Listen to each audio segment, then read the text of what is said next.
I've got to change that. It's trippier when you're backstage waiting than it would probably if you're watching the show. It's Monday night, which means an earworm or anything that gets stuck in your head the more you hear it. We're dreaming of it tonight. It's Monday night. That means it's time for another episode of Recent Reads, the ComX show where we talk about books that we've read. So we've got a good panel tonight. So joining me, as always, is Sis. We've got Kyla Ralph over in the top corner. Hello. We've got the one and only Shannon Browning. Yes. And Nathan Judd. I don't get anything. I don't get anything special. One and only. I haven't thought of one yet. Right. I haven't thought of one that's appropriate. Yeah, okay. We'll keep thinking on that. Yeah, take time. Yeah. We'll get there. I had one, but it's a PG show, so you know. Yeah, I think I've heard that one before. Yeah. Thanks. Yeah, we're still... You're the one presenting us with all these restrictions. I got hours of material I just can't use on any of these shows. Yeah, don't worry, we'll get the After Dark shows going. After Dark is coming. Still not settled. But it's been... Lee, and greetings to Dave, by the way. This past week, we came to the end of spooky season. So I've been watching a lot of spooky movies. So I kind of want to know, did you guys do anything for Halloween? Did you watch a lot of spooky movies over the spooky movie period? How did you guys celebrate the month of October? I'll go first. I think I was working, to be honest. I think I worked all day and into the night. I think I even did an all-nighter. So. Oh, wow. So yeah. Did you at least have your own side stash of candy to get you through? I wish. I think I had a V and lots of coffee. That was about it. That's adult candy, I guess. Adult candy, yes. This is true. Coffee is adult candy. Yeah. Anybody else? I worked and took some sweets and brownies and stuff into work for everyone. Nice. And lit a few candles on Day of the Dead. Pretty much my Halloween-y Day of the Dead thing. Wonderful. Shannon. I went trick-or-treating. Yeah. Cool. At least someone did. Oh, yeah. I am 50 years old. I had never been trick-or-treating. And I've lived in this house, in this neighborhood for a couple of years now, and some of my neighbors have met me. So I got costumed up, and because I thought, all right, no one's probably going to have any chocolates, and I don't really eat chocolate anyway, I bought a bucket full of chocolate, and I actually gave it away to the people who opened their door for me, of which there weren't many.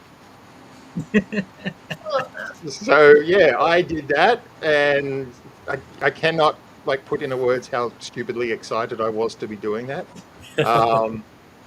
After about the seventh or eighth, there's someone home but they're not answering the door, it kind of killed the enthusiasm a little bit, but I was still happy I did it. And then my girlfriend and I watched her favorite Halloween movie, which ironically is Halloween 3, Season of the Witch. Wow. The one that's standalone, it's disconnected from the franchise. That's the one, yeah. That's her favorite. I even went and bought a new Blu-ray copy of it with a bunch of special features, especially for Halloween. That's really cool. Yeah, that's her favorite. That's one of my favorites as well. But it's a really good film that just got slagged off because it was called Halloween 3. When I hear it's sort of renowned for its soundtrack as well, there's a lot of people who say that the Halloween 3 score and soundtrack and stuff like that is phenomenal. The score is great, yeah. I mean, it's still got that creepy sort of vibe, that John Carpenter, early 80s synthesizer sort of sound to it. The one thing that would put people off is the commercial theme that's played all throughout the movie. That's done to the theme of London Bridge Has Fallen Down. Where it's just constantly, there's 6 more days to Halloween, Halloween, Halloween, 6 more days to Halloween, Silver Shamrock. And they play that again and again. That's and choice. It's so much fun to get to sleep later on and just hearing dun, dun, dun, dun, dun, dun, dun, dun, dun. Nightmare experience. But yeah, I Yeah. had fun with Halloween. Nathan, did you get up to much? I was like kind of Kylie. I was working, and then I just came home and I've just been drawing. So I'm glad to not be drawing right now. Well, you're super deep into volume 2 right now. Is that correct? Like the pencils are Super- done? Or... Super deep. So, well, yeah, 17th page of inks at the moment. So I'm super Well done. deep. That's a nice way of Wonderful. putting it. Is that what you've done, or is that what you've got left? No, that's what I've done. So yeah, the How hard much part's left? done. But then I got 2 covers to ink as well. So if I And count cover. that, then I've still got more. But But you're kind of on the home stretch in the way that like yeah, you've done Yeah. a bulk of like the second lot of heavy lifting. So yeah. So all the major work's done. Yeah. So it's actually I'm pretty happy with the progress I have made. But yeah, I'll be happier once I'm at that 20. Once I've only got the covers left, then I'll be like, okay, I'm just going to enjoy these. I'm not trying to worry about the speed element. Yeah. nice. So yeah, it's good. That's a pretty chill way to bring about, the spooky season, the end of the spooky season. I actually watched a movie that I'd been meaning to watch for a long time. I missed it when it was in the theaters, but I really enjoyed it. Late Night with the Devil, Oh, Oh, starring friend David Dastmalchian. It was really good. Like, lo-fi, sort of mostly single location, phenomenal cast, interesting premise. Like, so you sort of you come into David S. Melchin. He gets to do a lot more. So we mostly know him as like the weird guy, right? Like he's played psychopath weirdos in like Prisoners, and he was in The Dark Knight, etc. he was a polka dot man. He was Polka Dot Man as well. Yeah, that's right. But he gets like so much more to work with. That's not just working within the exterior. Like he sort of plays people who are like on the outer fringe, or like they're really traumatized individuals. I mean, the character he plays in this kind of is, but at the same time, he's got a career on television. He's got his own late night show. He's sort of in the era of Johnny Carson. So the peak of late night television. And he has a mentalist come on, a skeptic come on, and then a woman with a young girl who claims to be possessed by quite a malicious demon.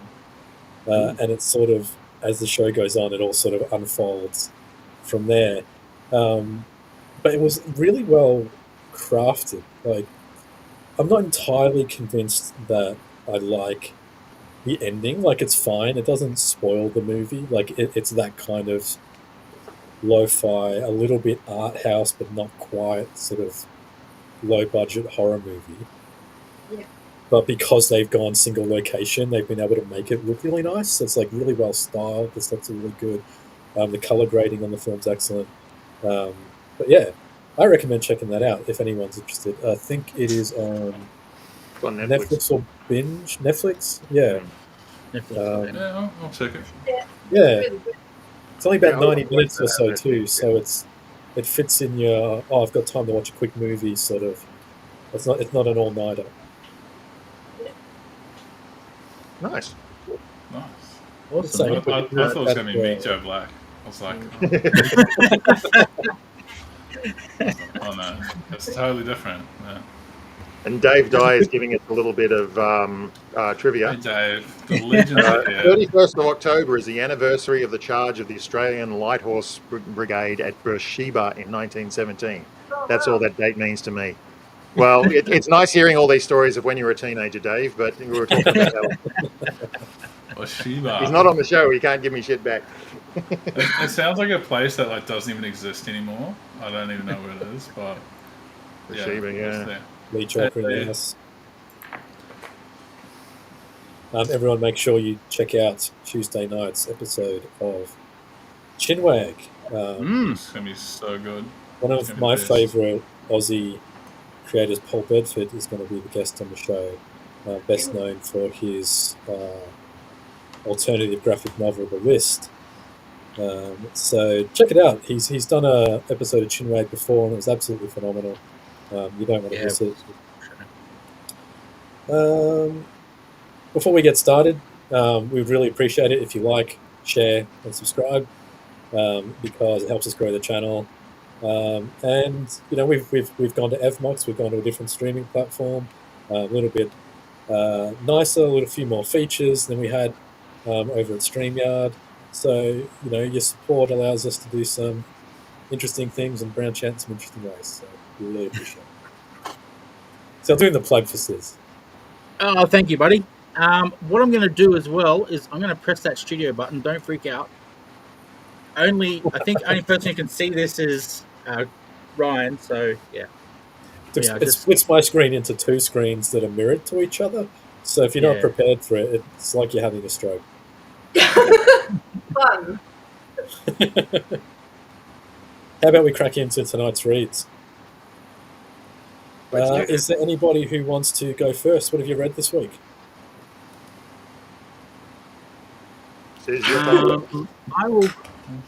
I'll go first. What did you read, Sid? Please.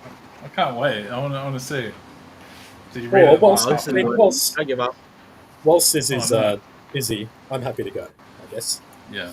I'll start off this week. So this week I read sort of one of my modern favorites, which is Tom Taylor's Batman the Detective. So it's a 6-issue series that Tom Taylor did with Andy Kubert, Sandra Hope, and Brad Anderson on colors. And it's a standalone Batman story. Not quite. So it's not in his run. This isn't in his standard run that he did. Just to preface. No. Sorry. This is separate.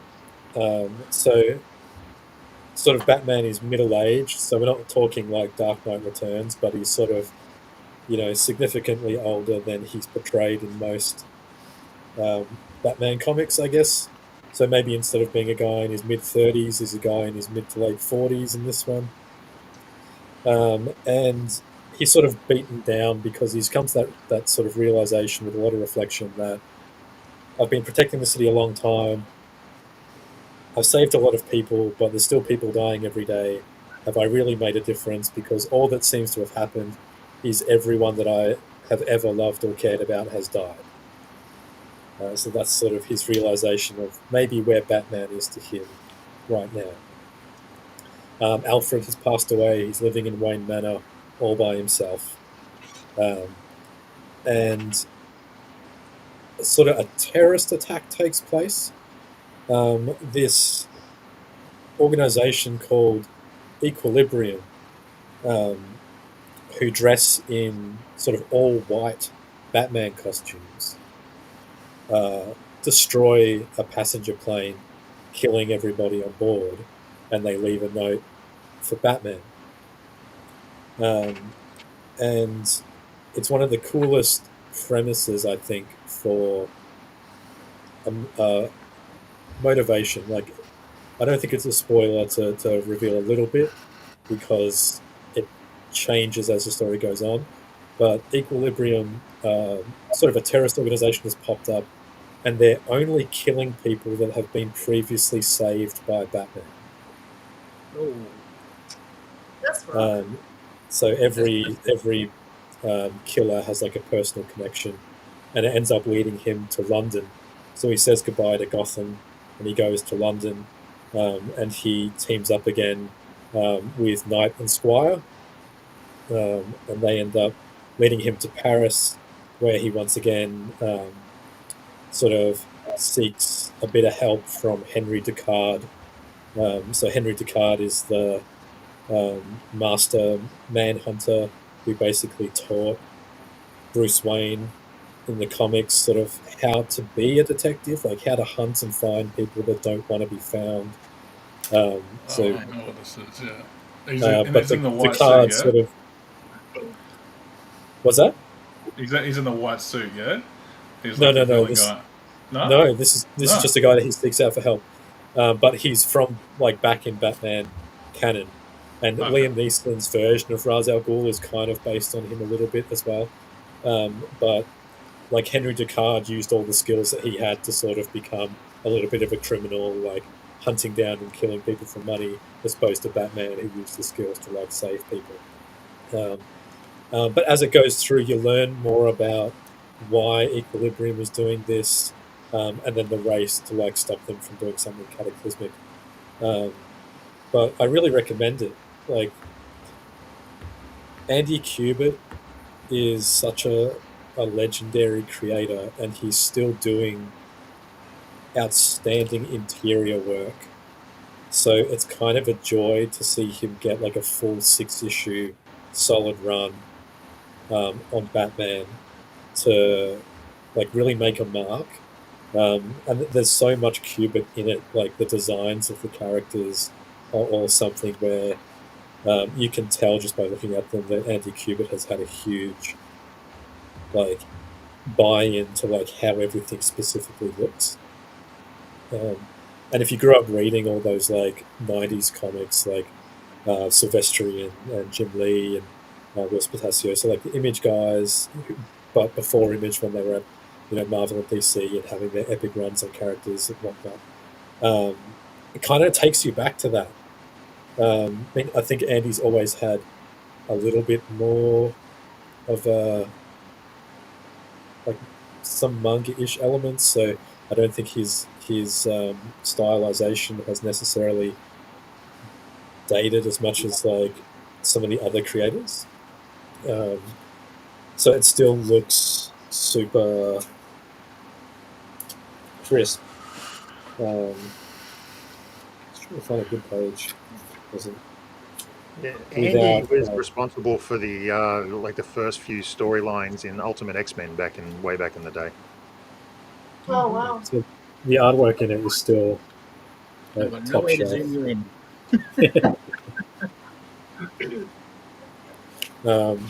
And then Sandra Hope is one of the best comic inkers going around. So you have a Tom Taylor, who I think around this time Tom was like really starting to hit his strides creatively with the big two. So things that came out around this era was his Constantine, Heaven and Hell. He'd finished doing Deceased. He did. We all know Tom's done a bunch of stuff, and he's been getting better and better and better. So you sort of got a Tom Taylor who's, starting to really get into the groove with the big two. Andy Kubert doing still career best work. Sandra Hope, one of the finest inkers going around, and Brad Anderson's colors. Like Brad Anderson had come off doing things like the Watchmen Doomsday Clock series. So, yeah, it's sort of a powerhouse creative team. And it comes in a nice hardcover as well. So the book looks really nice. Feels like it's a bit of care has gone into actually putting it together. So I highly recommend it, especially because you don't have to have read anything before or after. It's a one-shot Batman story in one hardcover. You can read it in one good sitting. Yeah, must have for all Batman fans. Nice. I like it. There's a great, if I remember rightly, there's a great little moment in it where Bruce has, it's basically a mobile Batcave. It's a semi-trailer or something like that that's been turned, the interior has been turned into a Batcave. It almost looks like a train carriage, it's so big. That's the one, yeah. But he had it shipped over, he hadn't really used it before, he developed it years ago, and as he's going through, he finds a note from Alfred that says something along the lines of, I wanted to make it feel more like home. And next to it was a toy dinosaur and an oversized plastic penny. Nice. Yeah, Nice that was the comic had been ramping up emotionally from the beginning, and then you get to that point, and it's sort of like it opens the world up to you again. Like you go, man, these characters are so great. Like even when they're only appearing in like a note form, when it feels true to the character, it's like, oh yes, they did it. Yeah, like even Nightwing gets a one panel cameo near the very tail end of the story, but He looks older, like he's like aged up the same amount that Bruce has aged up from the regular canon. But it's just nice to be like, oh yeah, like this world is it's whole, like it's got the characters that you want, even if they're not present there very often. So it's a really good job. Yeah, recommended. Hit up your local comic book store. Nice. Cool. Very I'll go nice. next. Yeah, go On the sis. big screen. I'll just press this button. Woo, magic. Okay. I did something totally out of character. I Took a day off. usually hate digital comics. Well, I missed that. I said took a day off. Oh no, I haven't done that. I took a few hours off to read this actually, and I just stumbled across this when I got my trial period of DC Universe, I think it's called. So I don't know if that's going to show up on the screen or not. Oh, absolutely. Absolute Power. Absolute Is anyone else doing that, by the way? No. I did that Yeah, when the first issue came out, but now the whole story is completed. So you've probably got a different take on it. Yeah. Well, it's the whole story. Yeah, I read all 4 issues, and just this won't be as good as Shannon's. Yes, it but will. it's awesome. Basically, Amanda organizes for is it 6 or 5? I forget now how many there were, but Amazo robots. Am I getting the name right? Amazo, yes. Yeah, Amazo.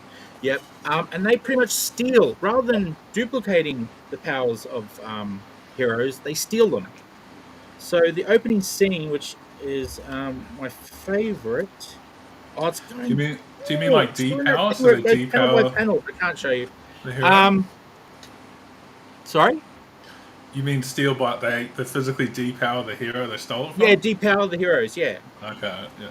So the very first scene is Superman, and there's this weird effect on him that you see, and you don't realize what that is at the time until you see them steal powers off other people.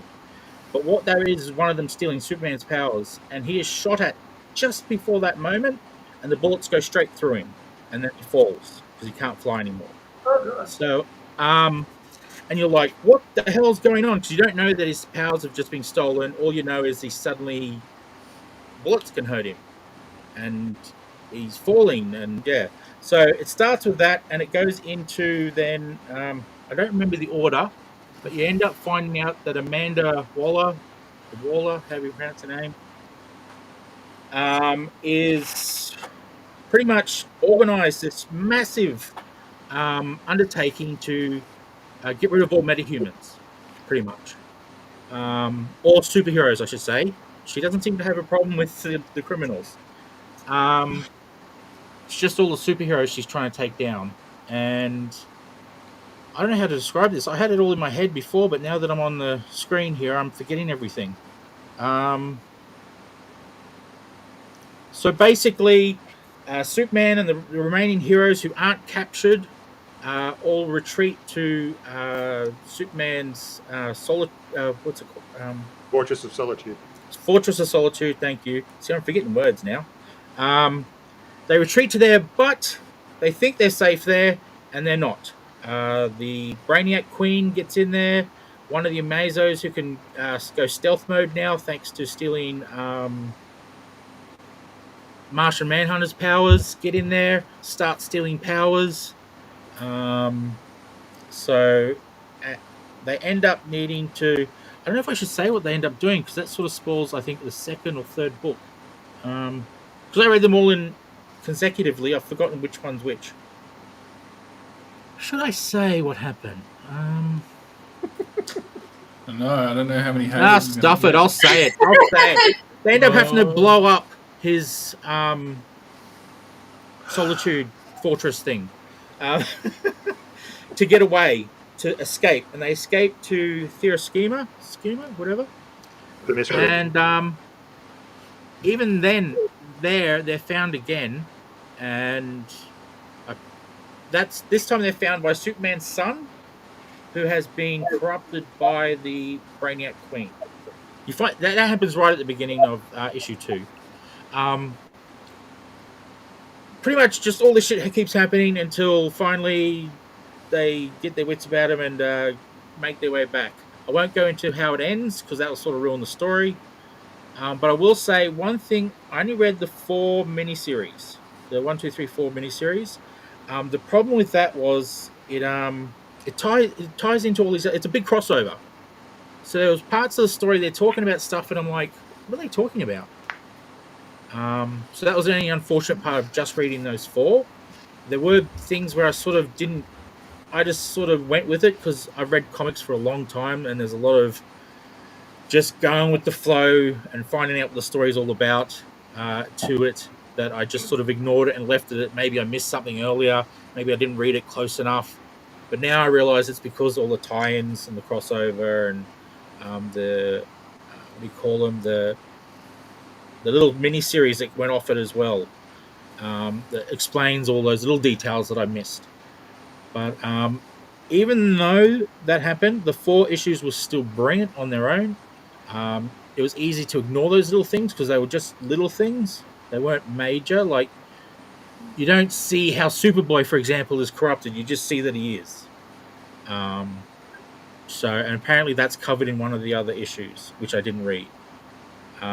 Stuff like that. But, the story's still really good. I really liked it. I was never a DC guy big time, but reading that, I was just like, holy crap. And just not reading anything from mainstream, actually, for that matter. To come back to that was a really blew me away. And then everyone told me that, yeah, it hasn't been so good until the end.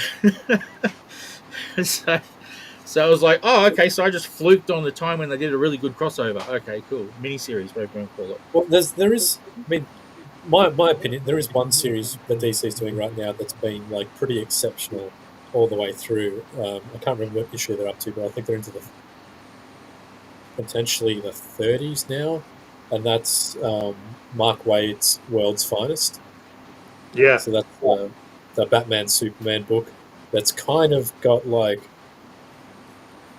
a little bit of a golden agey sort of flavour to it at times. Like the characters are presented very traditionally, so it's really good. And Dan Mora has done like most of the artwork for it, and that's been super good too.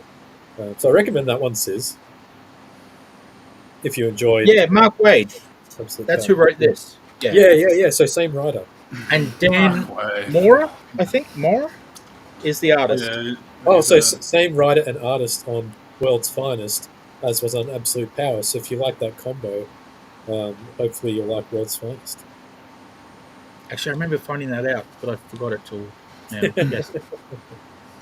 I think Moore is like one of the big kind of it guys at the moment for comics. Like, he runs like so good. It's really nice art, I must admit. I really like the way that the Brainiac Queen, I think it is, Queen is drawn. He does that really well, considering it's such a weird thing. And I'd never heard of that other dude. Oh god, I can't remember names. I'm so bad at this. I should take notes. The Batman creature, whatever he's called. Oh, Failsafe. Failsafe, that's it. I'd never heard of him before, so this was a new, interesting character for me. That was a tie-in to the whole story that they did in the Batman books. I thought it was like a robot. He is. Yeah, he is. Oh. He controls all the Amazos in some sort of weird way, because he reboots them when they start growing. What was the conscience? And he reboots them to get rid of it. I don't know if that's explored more because it's very quick in the story. Maybe it's explored more in the other books. But Amanda saying is a conscious superpower now. Or no, moral something is a superpower now, is it? But yeah, great 4 books. Get it if you can. Read it on digital if you have to. But yeah, I wish I had this in physical. I will probably be looking for the entire series so I can read all the rest. in an omnibus because I've become a bit obsessed with omnibuses lately.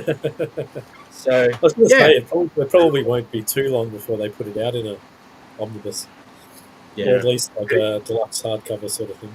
They only just finished that storyline recently, so I don't know if it's even out in a collected edition yet. So yeah, there was the main Absolute Power story. There was one exploring Amanda Waller's quote unquote origin, and then there was a series of one-offs about the different Amazo robots, because they're all Okay. based on Justice League members. And that's where, you know, it went more into them. Like they didn't just absorb their powers; they absorbed a little bit of their personality as well, which is why they started developing a conscience. Sorry, the little Jiminy Stop Crickets. talking like me. Stop it. That's all, folks. I don't even know where that came from. Sorry. But yeah, like I enjoyed that crossover as well. And like you said, like Dan Mora is a phenomenal artist. He draws one of the best Supermen I have seen in a very long time. And Mark Wade has just been one of my favorite writers since like he was writing The Flash back in the 90s, for crying out loud. So really good storyline. Yeah, I think Dan Mora is going to be one of those guys that has like a long-term visual impact. Like I can see in 5 years' time, there'll be like a dozen more artists that draw basically like Dan Mora, like popping up. I feel like there almost already is. Like, I think he's pretty influential. Yeah, like he's already had a bit of an enviable career in quite a short period of time. But he's that damn talented that he deserves it. So yeah, exactly. I don't know if they still do them, but remember, like the comic book companies always used to do comic adaptions of movies when they came out. If they were going to do one of James Gunn's Superman, I think Dan Mora would be the perfect artist to really capture that sort of Silver Age, hopeful, bright and colourful sort of look that they seem to be going with that film. yeah, definitely. Cool. And just quickly, Collector Co on Instagram. G'day. And yep, World's Finest is amazing. And Morrow is doing Justice League Unlimited next. There you go. Oh wow, nice. Nice. And I guess we're up to the next person. Is that right, host? That is right. We are up to the next person. But Andrew's done a bit of research for us. So nice. Absolute Power 1-4 trade paperback due out February 25th. There we go. Okay, do some more research, Andrew, and find out when the omnibus is out. Just saying. They probably have get to it. Kylie, I'll let you go next so that you're not following someone else who does as badly as me. No one's going to do as badly as me. So You're fine. No, I wasn't. See if I can remember my stuff as well now. So, I've kind of become a little bit obsessed with Reinhard Kleist after the last graphic novel that I read. So I have read Starman from Reinhard as well. So he's done 2 David Bowie graphic novels, and this is the first one of the 2. And I love it so much. It's so good. He's really interesting in this one with Mercy on Me, which was the Nick Cave one that I read previously. It was kind of all very moody, very black and white, heavy ink, that kind of thing. This one, he's got a whole range of different techniques that he uses, which is I find really interesting. And it pretty much starts from Bowie, little Bowie kind of listening to the radio and that sort of thing, and we're sort of starting in black and white with just a tiny little bit of colour in there, sort of as he's sort of starting to get his ideas and that sort of thing. And then there's all of these from the rest of the book. He doesn't use black and white again, as he's starting to express himself and that sort of thing. All of the kind of like day-to-day mundane sort of things are kind of done in different sort of colour washes. So you've got, some of them are sort of brown. You've got some really beautiful sort of heavy blues and that sort of thing, which is really nice. And then you've got, where are we? Sorry, I've got like a million tabs. Like this one here for sort of Space Oddity. Like it's cool. I don't know, it's just beautiful. It's sort of understated, but still quite, how can I put it? I don't know, you can sort of tell exactly, that song, that the part of the song that's kind of represented in those panels. He's also used, which I discovered a thing today, I learned some new things, so I'm very excited. This technique, which is found in a lot in sort of like really old school kind of comics, like with, like your old paper and newspaper print and that kind of thing. Yep. Band-Aid dots. Really exciting. I like this. It was kind of a way, it was developed apparently in like the 1870s as a way of sort of shading and adding color without using a ton of ink. So I find it really interesting that that technique is still being used now, sort of just so long through. So that's kind of like his intermediate kind of going from color washing, and then we've got the Band-Aid dots kind of starting to fill the color in more. And then he just is just like pure color saturation, sort of as you sort of get further and further through. But it pretty much starts, you've got him starting up with, the Spiders of Mars, and then Ziggy Stardust, Aladdin Sane. You've got bits of sort of touches on his work with Iggy Pop when they were doing Raw Power. So Iggy's kind of in there as well. Sorry, I'm having issues trying to find my camera. A little bit of meeting Mark Bolan and T-Rex and Andy Warhol is sort of mentioned in here as well. And then just the fashions that he wore, like everything was kind of represented just beautifully, I love it, absolutely love it. And it sort of touches a lot on his relationship with his brother and the influence musically that his brother had on him, to explore things that were outside the normal and be kind of wanting to be more than just himself, I guess. Kind of trying to find a greater part of him that he can sort of share. So he's kind of gone through his alien sort of stages and that sort of thing. And then you kind of end up near the end, he's kind of destroying, Ziggy and Aladdin Sane sort of characters and starting out his Thin White Duke sort of era. And that sort of kicks off the next book. I kind of got to the end and was like, oh, this is great. Oh, great. Now I have to get the next one to find out what happened. So there is another one coming. I will have to get it at some point. But it's just got some of the most beautiful artwork in it. The last few pages are kind of a gallery of different times in his creative career, I suppose. So you've got these really beautiful sort of pictures, and then the last picture is just haunting. I absolutely love it. And that's the last one, sort of as it's kind of very Space Oddity, but almost kind of a nod to Black Star and sort of his future stuff. So I'm really looking forward to getting the next one. I kind of polished it off really, really quickly. So yeah, I love his work. It's so good. It's really interesting, and Reinhard sort of seems to do something different with each of his artists. Kind of, I don't know. He sort of Bowie's a very sort of colourful personality, so I think if he had have just done it in black and white, like he did sort of Nick Cave, or I think the Johnny Cash ones in black and white as well, it wouldn't have sort of shown the essence of him sort of fully. But that makes sense. Yeah, I wholeheartedly recommend. It's like 11 out of 10. It's great. Who publishes it?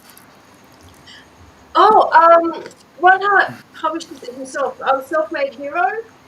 I got this copy from Oh, I cannot remember the name of it. I feel bad. There's a massive Japanese bookshop in the galleries in Sydney, near Town Hall Station. They've Oh, got a huge, that's it, huge section of manga and graphic novels and that sort of thing. And they've got a ton of his stuff in there. Absolute ton of it. Awesome. But yeah, I think you can order direct off Reinhardt's website as well. oh, cool. That's really cool. It's like so visually interesting. Like, I love it when coloring is less naturalistic and more like emotional based. So things are Yeah. they're trying to get you to feel what they want you to feel in the story using color theory rather than just being like, oh, these people are standing in the street, so I'm going to color everything exactly like it would be if you were standing in the street.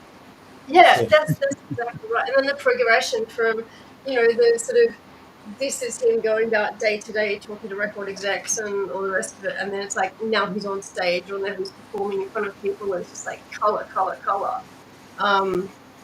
Yeah, I like it. I like the contrast between it as well. It's really cool. Yeah. Highly recommend. Go get it. Anyone who likes music stuff, go get it. Definitely. Well, thanks, Kylie. Because Nice job. unless someone else has got questions. I just think the only unfortunate one about this one is that there's no panels of Kylie Minogue getting hit in the head with a rock. Right? Absolutely. Well, maybe the next one. Who knows? Maybe the next one. Something yeah. to look forward to. Is it presented actually in any particular way, or is it just presented as like a straight up sort of biography style book? It's a little bit more biographical than, it's all unauthorized, I should say that. But the Mercy on Me book is very much fiction and fantasy, song lyrics, and a bit of biography sort of all mixed into one, and it becomes a little bit intertwining. And I think a lot of that sort of Nick tended to get very intertwined with his characters and that sort of thing. So I think that's why he did it with that one. This one is a little bit more, this is, child kind of his progression through where he's getting his musical influences and that sort of thing, meeting Angie and, sort of carrying on that way. So, yeah, there's not as much.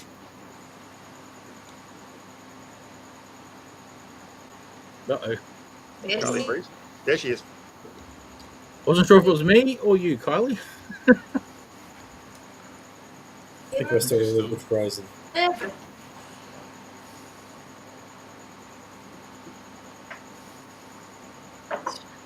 No. Someone's trying to steal her Wi-Fi.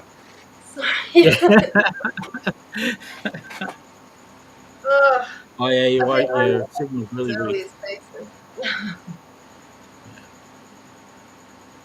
Seems like a great book. Yeah, it's Yeah. I love yeah. those books.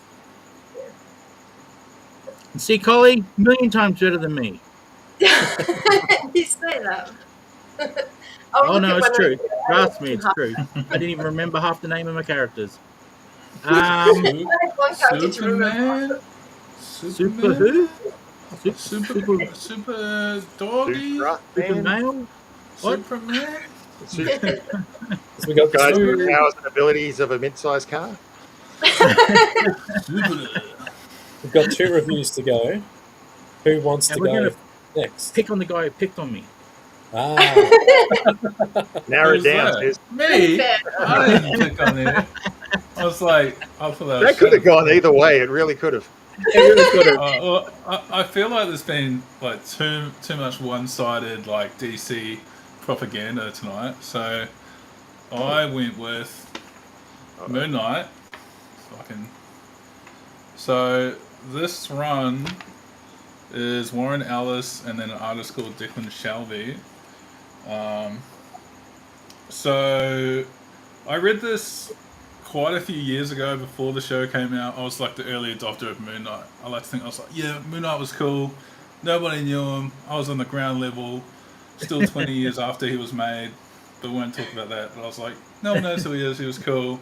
Now everyone knows who he is. But I still like to be like, I was there. when no one knew who it was. But this is an interesting book because I remember when it kind of shows progression of me because I read it at the time and I was like, this is cool. The stories I remember being like good, but I didn't like the artist.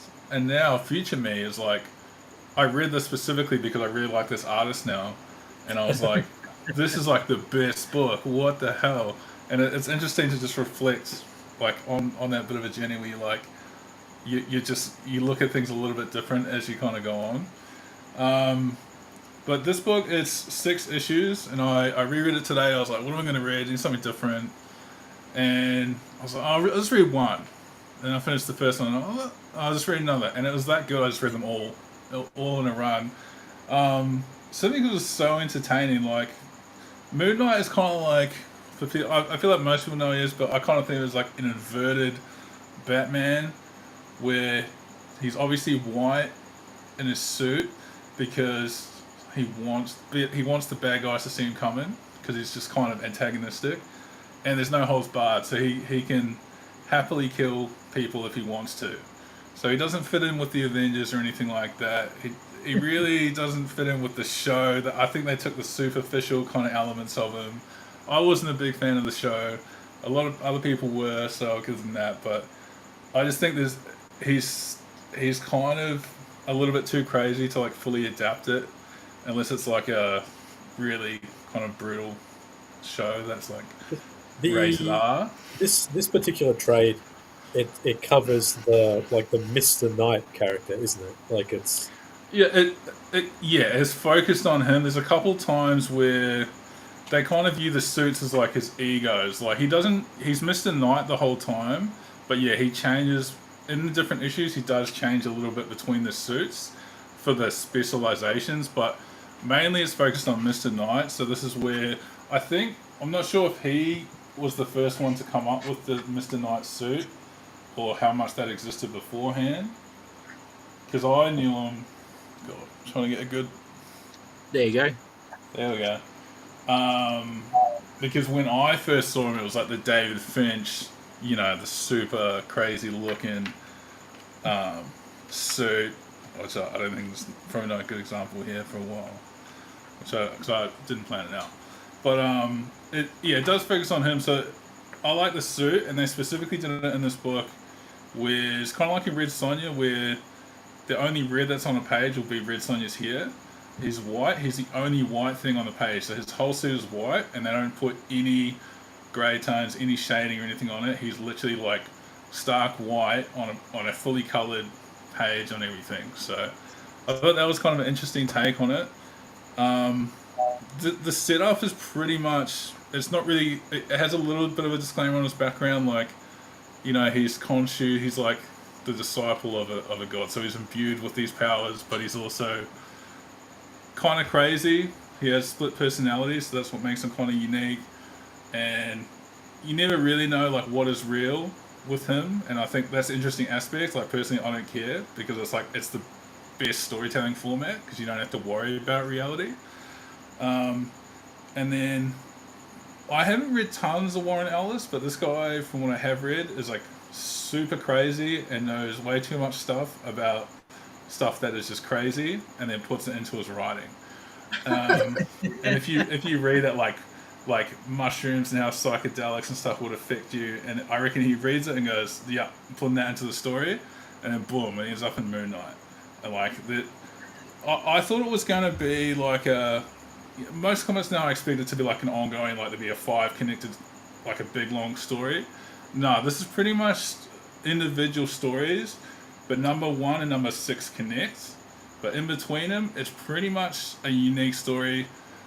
Like, you can't say too much without like, they're very short, but like very effective. You kind of don't want it to be over, but there's one, it's kind of funny, there's like ghosts in New York City attacking people, and he's like, oh, I gotta go protect them, and he tries to punch out the ghosts, and it just goes straight through the ghosts, and he goes all home defeated, and he's talking to himself, his 3 kind of collective consciousnesses, and then he's like, how do I beat a ghost? Like, how do I beat something I can't even fight?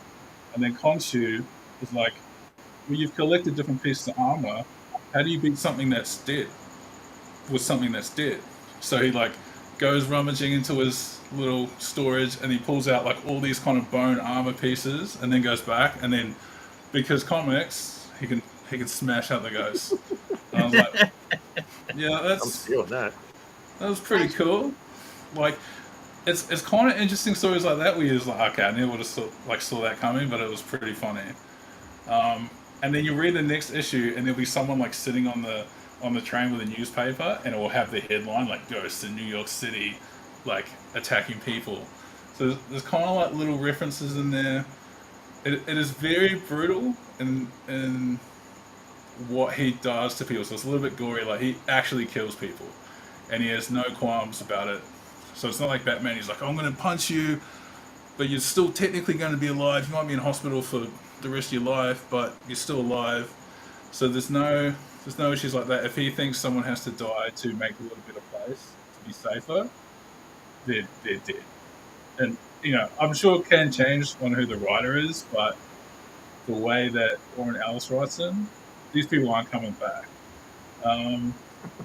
I do like the humor as well. Like the final issue, there's a girl that's been kidnapped, and it's in a big story building, and the way it's done, there's basically no story. It's like, girl's kidnapped, she's in the top story of the building, he interrogates the guy, and he's like, how many guys is there? 20? And he's like, okay, logically, I should go in from the roof, and I can save the girl easiest that way.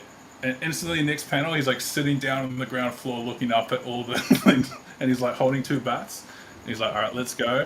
And it's pretty much like the Daredevil like one-shot fight scenes, where it's like the hallway fight scene, and he just goes like up level by level, just like trashing these dudes in whatever way he can. Like there's a guy like running down the stair. Like the funny stuff is like how he actually defeats them. Like there's a guy running down the stairs, and he's got his little moon batarangs, and he just chucks it at his foot, and it goes and it locks in his foot, and he just falls down and just wrecks himself on the stairs. He's like, yeah, sorry. So it's really interesting how the artist on this thinks about the art. Like he really fully leans into like the comic. Like how can I show this on a page in an interesting way? Like there's a part where he climbs down sewers and he shows 3 different layers as if the camera's like looking at him, and you kind of see like 3 different layers, what should be an impossible shot, but he's just climbing down, and it's kind of like an isometric kind of view. But it's all on one page. It's just an interesting way to show it that's like wouldn't be realistic at all, but it encapsulates like art and simplified storytelling on a page. Like he doesn't try to do anything too fancy. Like he's focused on the narrative, but how to make it interesting as a comic. So I don't know if I can give it like an 11 out of 10. I think that's pretty good. It's pretty high. Like I would give it like an 8. 8's like really high. 8 is solid. The artwork's like really, really good. I like how it's rendered, because I've lent so much into like more like dirtier, grittier sort of stylized art. Like that's what I find interesting, at least right now. Like that's what I think is interesting about the artwork. It's not like super clean, like probably like Kubert or Dan Mora with that stuff, where it's like really well done lines, perfect faces and stuff like that. It's definitely more. He's putting everything on the page. It is a bit gritty. There's a bit of ink splash everywhere. But what I find is it enables you to get immersed in it a little bit more, because you don't have that uncanny valley sort of thing going on. It's like, oh, that's realistic. And nah, I don't care. That person just got lobbed, their face lobbed. That's alright. That's funny. So, yeah,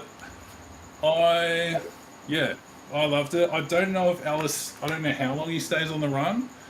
If he does the other issues, I might continue reading it. I've got a couple different Moon Knights here, but that's my favourite. The other ones I have read are pretty crazy as well, so, but different artists. I like these guys as a combo together, but I do like Moon Knight as a whole. So you're right about Warren Ellis being crazy. Okay. Warren Ellis did a series called Transmetropolitan with Garrett Robertson. I haven't read it yet. And it looks some crazy. Of those wild interior artwork you will ever come across. Who's the artist on it? Derek Robertson. Okay, right. That's a phenomenal Yeah, series. I've seen the Yeah. covers and I'm like, oh, I don't know. I think it's just too much for me, but I can't say that until I read it, you know. But, Oh, it's just concept after concept after concept thrown at you, but it's amazing. It's really, really well done. Some of the Actually, best comic book world building that's ever been done in a series, because there's not a single detail that either Warren or Derek haven't thought about and then put into the world. So, sort of, yeah, I definitely think like he is crazy. Like I read a bit. He's got another comic called like something Gods, and that comic is next level crazy with what he does in it. So I think he's kind of one of those things. He just shoots for the moon with a story, and he's like, the artist must be sitting there going, "Oh man, like, how am I going to draw this?" Like, there's literal like towering mushrooms in this. Like, I reckon if someone wrote that on a page to me, like, going into crazy mushroom dream psychedelic land, I'll be like, oh, no, like building, no, I can't. Like mushrooms the size of buildings, like nightmare. but that's Like, why yeah, he does it. that's why Declan Shelby's so good. Yeah, no, he is great, and it yeah, like I said, it's funny that when I originally read it, I didn't like it as much. I was like, oh, this guy's a bit simple, like, and now I'm like, nah, this guy's crazy. He's simplifying it because it's the best way to show it, you know, for him. So, but it's interesting because it's like I end up fighting myself in the past, you know, like, well, I thought it was like this. And it's like, no, you're just an idiot. It's like, okay, cool. Warren Ellis had a newsletter. He had a website. I think it was back in the 90s. I think we're going back that far. Where like you signed up at his website and he just would send you like his newsletter. And the newsletter was basically having a drunk uncle who just would like email you his latest rant about stuff. Like you start reading it, it's just like Warren, do we need to call someone? Are you okay, buddy? Yeah. Okay. Because you I just feel go like- off on a tangent or have a rant or just like talk about some of this random shit. But then like you get one newsletter and it's like 7 pages long and you're trying to read it all and it just goes deep into all this esoteric nonsense. And then you'd get another newsletter that's 2 sentences saying that he had a sandwich and it made him sick, so he doesn't really feel like doing it. You know? But yeah, it was kind of epic. Like Warren Ellis, like that's a guy like you'd love to read his books. I don't think you'd ever want to sit in a pub and have a beer with a guy. I don't even want to meet him. I think he'd wind know up that. laughing. I'm happy only knowing the the manufactured story version of it, not where he actually got the idea from, because that would be far too scary. So, but yeah, no, You'd end up finding out that you were now like, you'd leave the meeting and then you'd get a letter saying that you are now financially responsible for like a rundown houseboat or something, and you won't understand how or why that's happened. or where the houseboat is. Yeah. Filled But with it's in your mushrooms. name. You must have signed something at the Warren Ellis But I meeting. own it now. Don't look under the floorboards. That's the only note he puts there as well. So. No, thanks. But no, I loved it. I didn't expect to. I was like, yeah, it's one of those things where I'm like, I need something different. I only read it because I'm going through Declan stuff at the moment, and I was like, dude, it's better than I thought it would be. So, and you don't get that feeling a lot either. So That's always a good I was surprise happy. too. Yeah, for sure. As you get more and more jaded as you get older, ugh, what is this? What is this? It kind of says a Yeah. lot when like you're actively expecting everything to be crap. So you're just like you're. Well, you're it's, no, really because surprised when no, I'm something's at that stage where I reread stuff that I thought was awesome, and I'm like, oh, this is not awesome. I don't know what you were thinking, previous Nathan, but yeah, it's one of those things. Like your taste changes. Like always feel it as like a journey, and I try to be less dismissive of stuff because I know I'll come back in like 5 years and be like, oh, yeah, I should have read this a while ago. Nice. You got around to it. That's what this show's all about. This show's about whittling away that to read pie. Yeah. And if you're like most of us here, it doesn't happen. Oh, hey Mark, and hey Shane. Whoa, chat's lit up. Thanks, guys. Everyone loves Moon Knight, see, it's the best. Deep dive on Moon Knight. Alright, it's going to happen. I think I've read some Sienkiewicz Moon Knight, and I've read some Well, I gotta read that. Moon Knight. Yeah, But they I haven't read reference like, a that. full run of anything. Don't read the Stephen Platt run. Don't. Just look at it. If you probably don't even know who Stephen Platt is. Looks. No, doesn't even ignore everything I just said now. And I'm sorry about Stephen Platt. Don't come after me. He's good. I like him.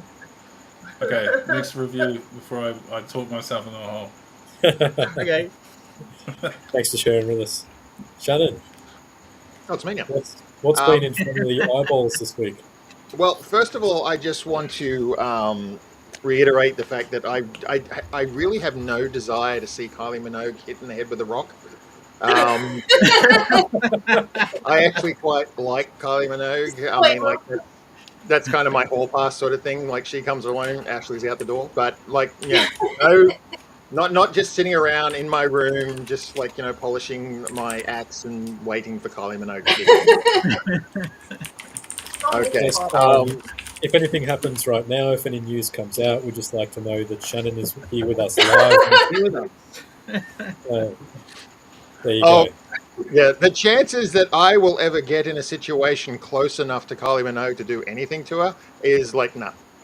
I have a better chance of flying to the moon by lighting a fart, so we won't actually do too deep dive of that.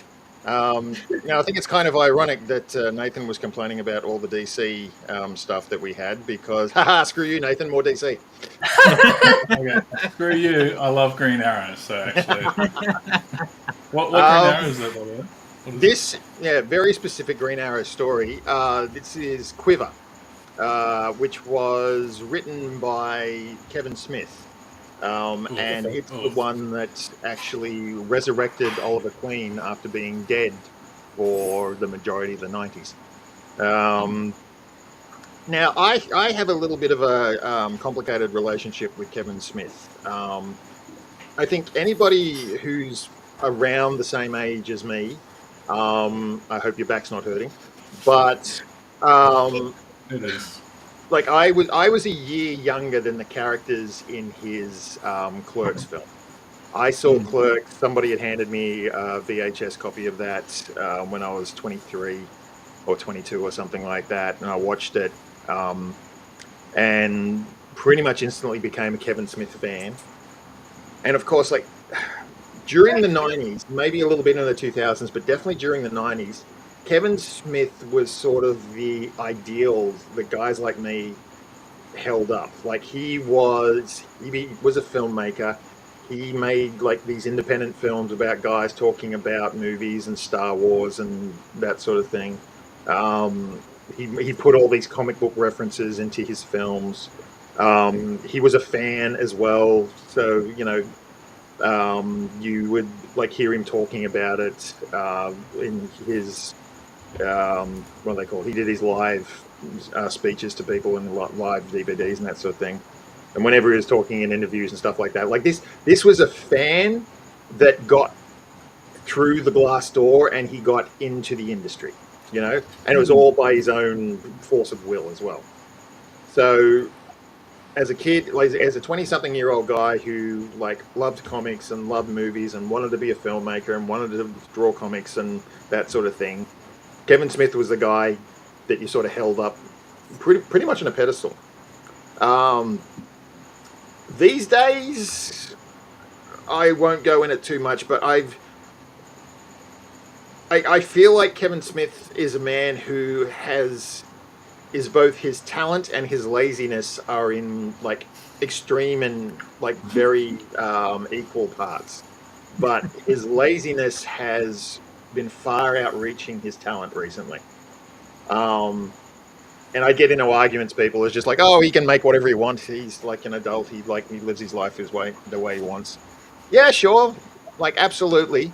But what I always go back to when I'm talking about like the kind of thing that he used to be able to produce, I go to Quiver. Because this was a fantastic 12-issue run that, as I said, like it brought back Oliver Queen. Oliver Queen was killed in a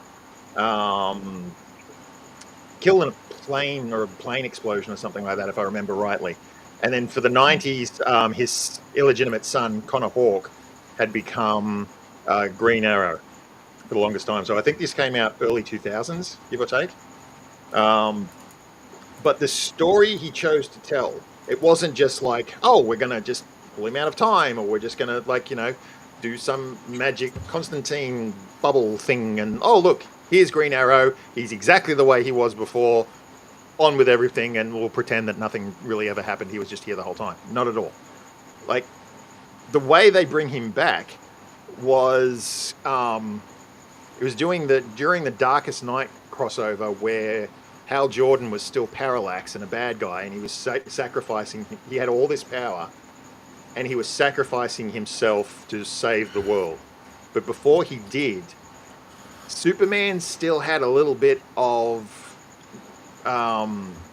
Oliver's DNA on one of his suits that Parallax sort of like found and lifted, and used that as a catalyst to, through time and through his energy, to recreate Oliver Queen.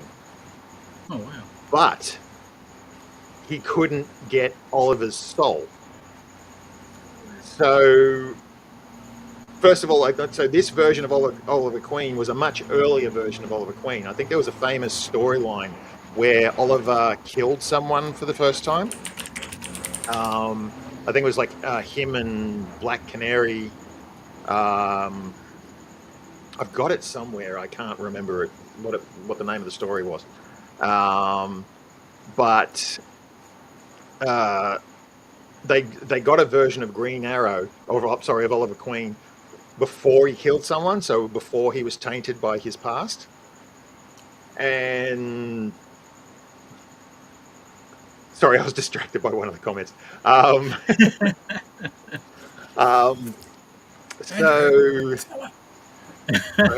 Andrew Law is just asking if it was a Monica Lewinsky situation with the DNA. No.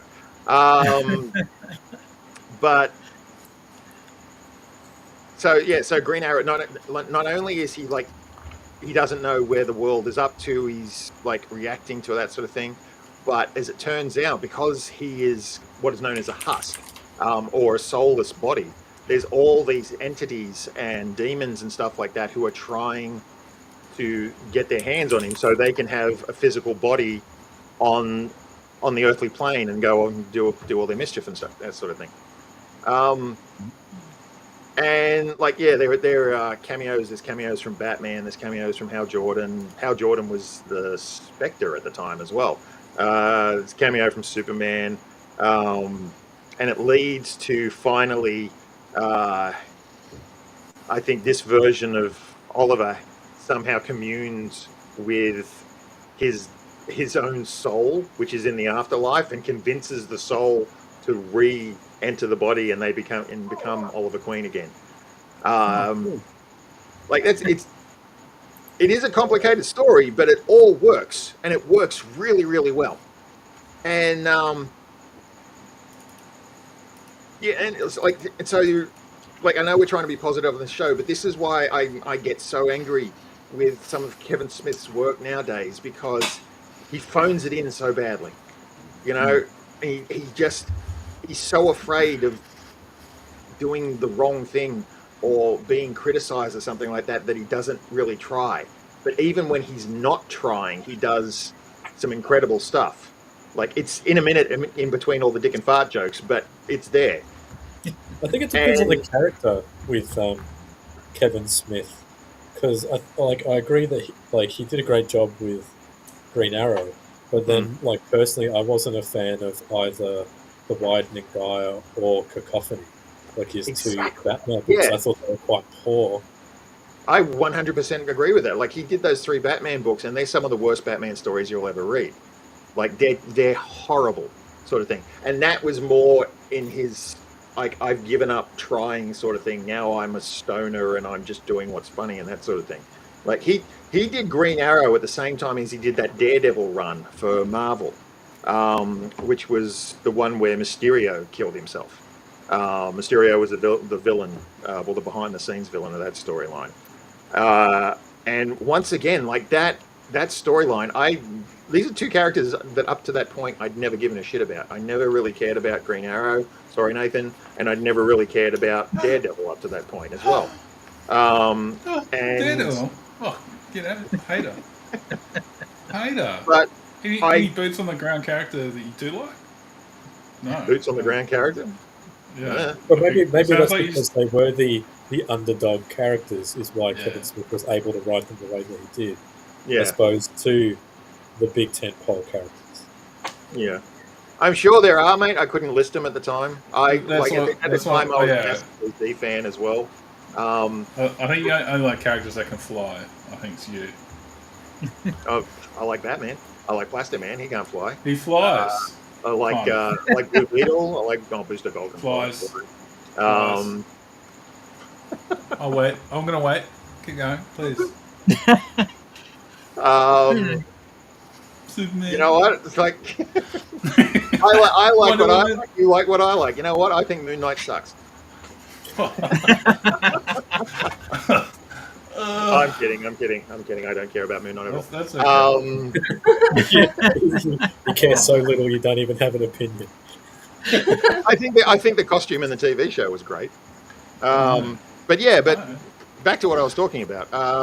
This is just a sign of what Kevin Smith can do when he puts his heart and his soul into stuff. You know, when he takes a chance and takes a risk and uses that incredible talent of his, and he does have an incredible talent for like characters and for dialogue and for distilling emotion down into phrases and conversations and stuff like that, into descriptions that are so relatable but it's so easy to understand. Like Green Arrow, really, really Quiver. That was it specifically, Quiver. It's a really good story. It's an older story, but it's a really good story. It's really well written. Never read Kevin Smith's Batman stories because they're terrible. And check out Moon Knight because apparently it's pretty good. So you can't save yourself now. No. Let's be fair though. There's been over the 85 years, there's been some legendary creators that have had some quite terrible runs on Batman over the journey as well. So these things happen. Everybody can have an off day. Everybody can have an off story. Sometimes there are creators that just like do not mesh with particular characters. Sometimes there are like creators that like have a vision for a character that just doesn't find its audience or anything like that. As I said, like I have a complicated relationship with Kevin Smith now. And this is one of those things that I hold up when I'm speaking about like his work now versus his work earlier. I am totally like agreeable to the fact that I can be 100% wrong to other people. Ask Nathan. But I feel like this is more of a review on Kevin Smith than the book. So, like I said, what rating are we going to give Kevin Smith in this? It's a good book. Like I really do like this storyline. That's why I bought the graphic novel back in the day when it first came out. But that was my lead into this story is like Kevin Smith was the creator on it. And I was having a big discussion with a friend of mine who in the same boat with Kevin Smith. And we were talking about Clerks 3 just recently, sort of thing. So that's kind of what had it in my mind. I realised that I either missed it or forgot to ask. Who was the artist on the book? The artist was Phil Hester and I think Andy Parks, who have this fantastic style to their. Andy was the inker, Phil Hester was the penciler. I'm just trying to find. There we go. So there's a double-page spread. The way they used to draw, like with their blacks and their sharp angles and stuff like that. I really loved their artwork, especially when they were combined with each other. I thought it was fantastic. Very cool.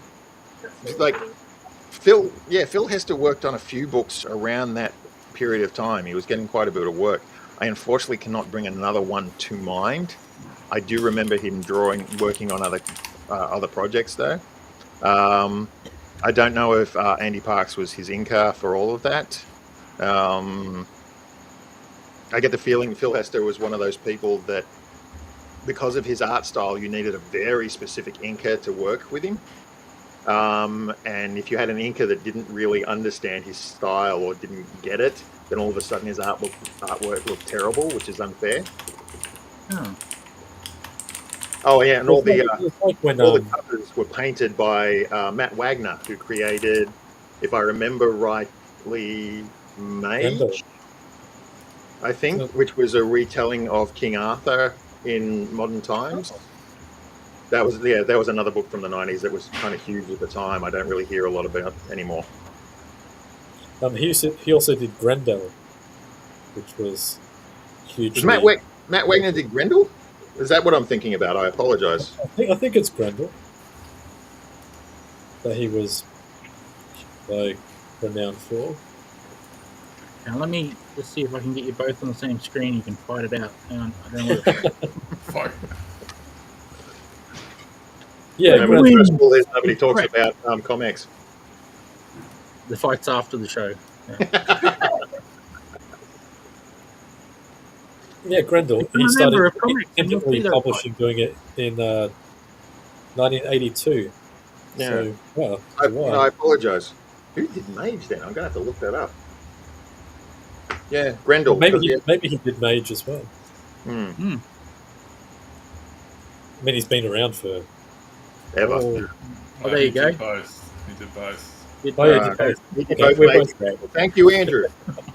Thank you, Andrew. You're going off tonight, Andrew. Andrew, turn the AI off, mate. Right? I know you're sitting there. There we go. Now there's all of us. Dream team. I feel like that was a good lot of books tonight. Like, there was something to connect with, like a pretty wide amount of people, I think. Whether they're fans of like a specific era of comics, whether they're fans of stuff that's like maybe less traditional, such as the Starman book, one-shots, crossovers, events, sort of a little bit of everything tonight. And a really crappy review by Sis. I remember when I first got back into reading comics like on a monthly basis, and I'd sort of been disconnected by so many of the concepts that had like become popular in comics, like events and whatnot. And the first big crossover event that I encountered was Fear Itself with Marvel, where more weapons of the Titans land on Earth. So some of these supervillains become essentially equals to like Thor and Odin and the other Norse gods. Like Juggernaut becomes like a Titan. So that goes really crazy. I mean, nowadays it's not looked back as being like a great event. Like a lot of people think it was pretty terrible. I liked it at the time. I haven't read it since. But events were like the coolest thing I could have possibly imagined, like when I first got back into reading comics. Now they do 15 events a year, so it can get really tiresome. But encountering it for the first time, it was like, what do you mean this story goes across like all these books? That was like the coolest thing I'd ever heard. Until you looked in your wallet afterwards. Until I realised how many books a month all of a sudden I was buying. Yeah. I remember when DC did the 0 Hour, which is another one of their Crisis on Infinite Earths things. I still have every single 0 issue of every book they did. It's a good thing I was still living at home at that point, because it's the only way I could have afforded it, but they're still all packed away somewhere. Nice. I had all the 1 millions. I sold them. Stored them. I don't have a single event all collected. Oh, sorry. The 1 millions? Do you remember those? Oh, yeah. Yeah. I've got them as well. Those, but I sold them away as well. So I really should start selling my stuff. Maybe I'd have more money. I had lots of money, went manic, and spent it on stupid things. Yeah, but don't forget, like that was back in the day where like you get 2 comics and a can of drink for $5. Well, that's true. It was easier to go, yeah, I'm going to buy all 40 something issues that you publish in this 1 month. Even now, though, like people shouldn't underestimate, like even just picking up 1 or 2 books, or when you want to buy a trade or something like that. If you've got a local comic book store, walking in there and picking it off the shelf, because it really does go a long way to supporting Australian businesses. And we're such a hard market when it comes to having vibrant, active, engaged, long-running comic book stores. And there seems to be less and less of them every year now. So we're very much in favour of go in, say hello, introduce yourself, join the community, buy your books local if you can. If you can, yeah. So that sort of brings us to the end of the reviews. So I guess we'll go around now and we'll just quickly, if someone's got something that they want to plug, they want to talk about briefly, or maybe they're working on a comic, they've got something in the pipeline, this is your chance to go around and let the people know. Sis, do you have anything for us tonight? Probably the main thing is tomorrow night we have. I was going to say Finger Draw.